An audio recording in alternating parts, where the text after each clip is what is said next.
मैं अयोध्या नरेश दशरथ पुत्र एवं प्रभु श्री राम का अनुज लक्ष्मण महापंडित महाज्ञानी रावण को गुरु रूप में सादर प्रणाम करता हूं। आयुष्मान भव लक्ष्मण।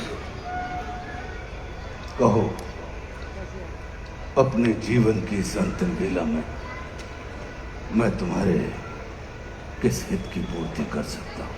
हे महामना, नीति, धर्म, राजनीति एवं समस्त वेद शास्त्रों के ज्ञाता, आप अपने ज्ञान और अनुभवों की दीक्षा से लक्ष्मण के जीवन का मार्ग प्रशस्त करने की कृपा करें।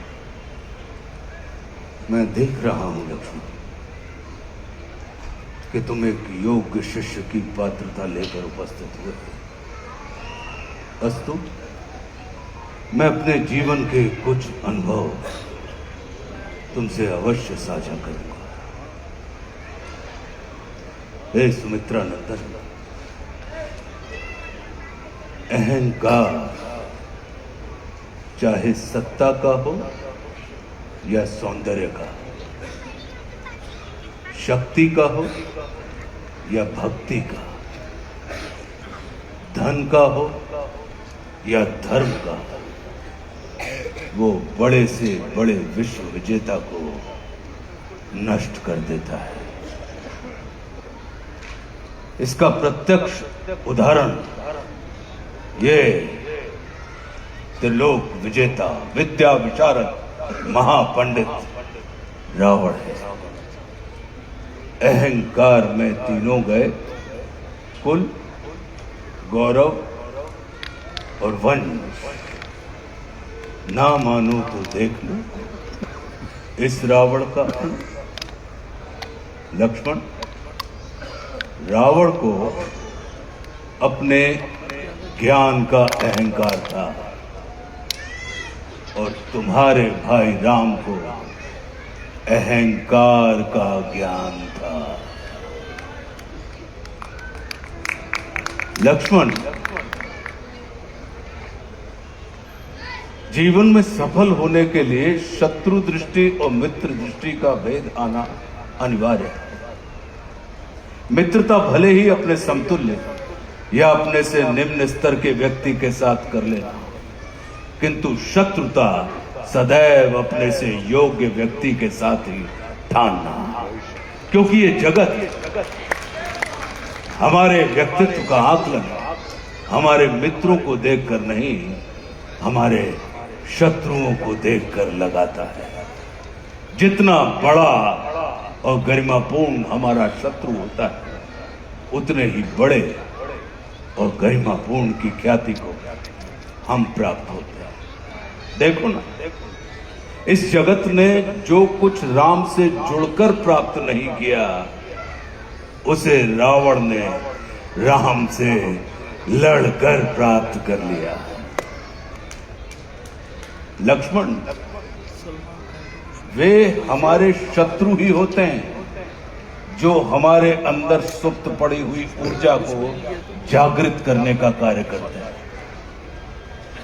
हमारा शत्रु ही होता है जो हमें असुरक्षा से निकालकर सुरक्षा में जाने की प्रेरणा देता है। वो हमारा शत्रु ही होता है जो हमें अपने सीमित वृत्त से निकालकर अपने वृत्त को असीमित करने की प्रेरणा देता है।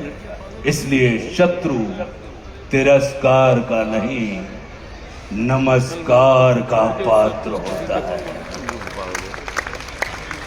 कभी अपने शत्रु को नमस्कार करके देखना, वो तुम्हारा परिष्कार कर देगा।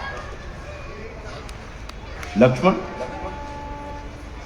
जैसे शरीर को संचालित करने वाला मस्तिष्क आकार में शरीर से बड़ा नहीं होता, गज को संचालित करने वाला अंकुश आकार में गज से बड़ा नहीं होता, वैसे ही व्यवस्था को संचालित करने वाले व्यवस्थापक को कभी भी व्यवस्था से बड़ा नहीं होना चाहिए।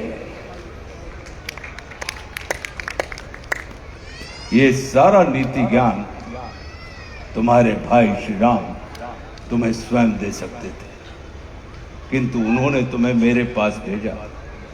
जानते हो क्यों?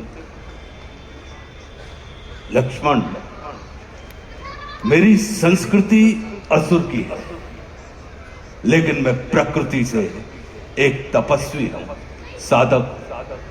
और किसी भी व्यक्ति को अपने अंतिम समय में अपनी संस्कृति के अनुसार नहीं, अपनी प्रकृति के अनुकूल कर्म करने चाहिए, तब उसे मृत्यु नहीं, मुक्ति प्राप्त होती है। और राम रावण को मारना नहीं, तारना चाहते हैं। तभी तो उन्होंने मेरे अंतिम समय में मेरी प्रकृति के अनुकूल उपदेशात्मक कर्म करवाकर मेरी मुक्ति के मार्ग को प्रशस्त कर दिया।